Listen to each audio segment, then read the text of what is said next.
And like, if you're watching this and you're a hardcore sports fan and you're getting offended, good. Good.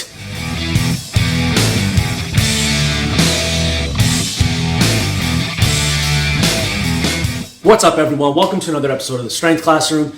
Today, I'm just going to talk about how my, let's call it appreciation, love, the other words you want to go with, for professional sports has severely diminished since 2020. Now, from maybe 10 years old, I was a huge football fan. The real one, not soccer. I'm from North America, I call it soccer. Soccer! I loved it. I was a fan of the Tennessee Titans every Sunday. 12 o'clock, turn on the pregame. Boom, till like 11 o'clock at night. That was my Sunday, right? And it was great. Honestly, if I could go back to those times, I would. But sometimes I did get a little overly invested. For example, Titans would lose, it fucked my whole day up. I'd be like, this is bullshit. Why did they lose? And on the flip side, when they win, I couldn't have been happier. It was great. And that's a bad attitude to have, because I'm not part of the team. I don't get paid anything. Nothing happens if they win. My life is exactly the same. It's my mood changing based on what strangers who don't even know I exist win or lose a football game. Very toxic behavior, if you ask me. And that's the point I'd like to make. I coached football for 7 years. I have way more memories coaching than I would of the Tennessee Titans winning or losing, because it actually happened to me. I got to help work with these young men and become better football players, better athletes, better men in general. That, to me, is a much better thing to get involved with than being a fan of a professional sports team.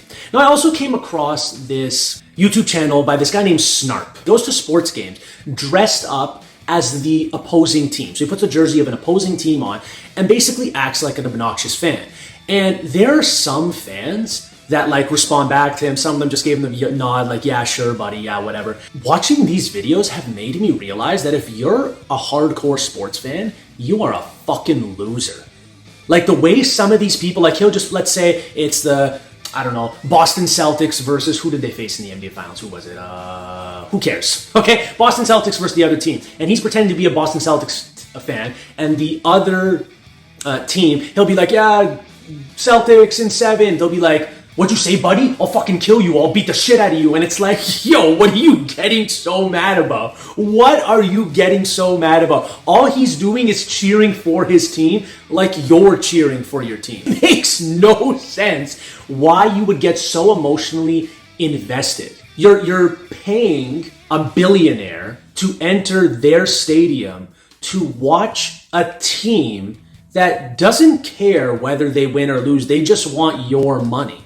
It doesn't make sense to me. I can see how someone can cheer for a team, but when I watch sports now, I just want to be entertained. I will watch the Super Bowl every year. For the past 3 years, it's been the only football game I've ever watched of the year, which is just mind-blowing to me. But there's been some Super Bowls where it's like, I don't care who wins, I just want a good game.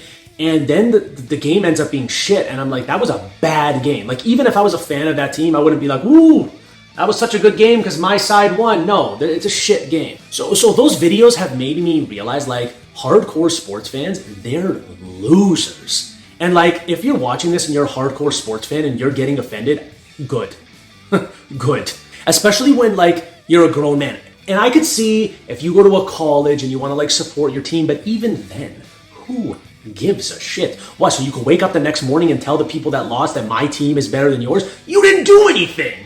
You didn't do anything to influence the outcome. You could have fell asleep the whole day and nothing would have changed. So I've never actually went to go see a game in Tennessee myself, just because Tennessee's far too far from me. So the only stadiums I've been to Buffalo, I've been to Detroit, I've been to Cleveland.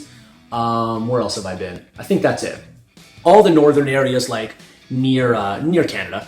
And I will say Buffalo was not bad. Someone like threw a pretzel at me. I was like 14, threw a pretzel at me, whatever.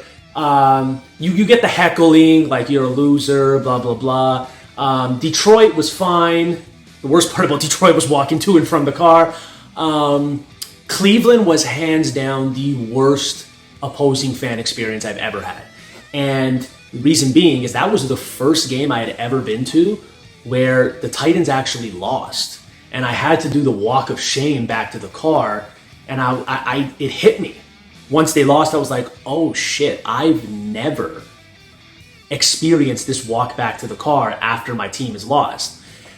And, you know, you get the regular heckles, which are fine. You want to call me a fucking asshole. You want to say, have a fun trip back to Tennessee, even though I don't live there. Whatever. It's part of it. I understand. It's part of being an opposing fan. I knew what would be happening going in there.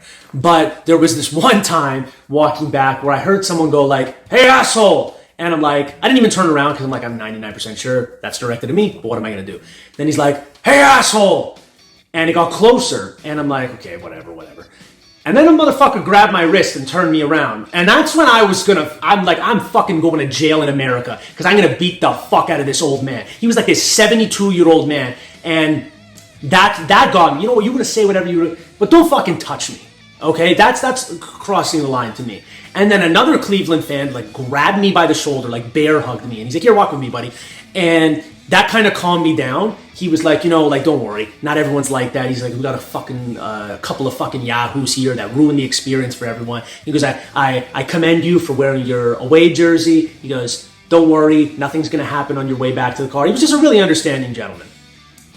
And, but that's what I mean. Like, why do you get so emotionally invested in sports? If you want to participate in sports, whether it's as an athlete or a coach or just anything, you want to organize a program, that's going to give you way more satisfaction than cheering for other grown men slapping each other on the ass or whatever you want to say happens in sport. So let me know, have you once been a huge sports fan and you now no longer are one, or you still are one and you're thoroughly offended by my video? Let me know in the comments. But as always, ladies and gentlemen, have yourself a great day.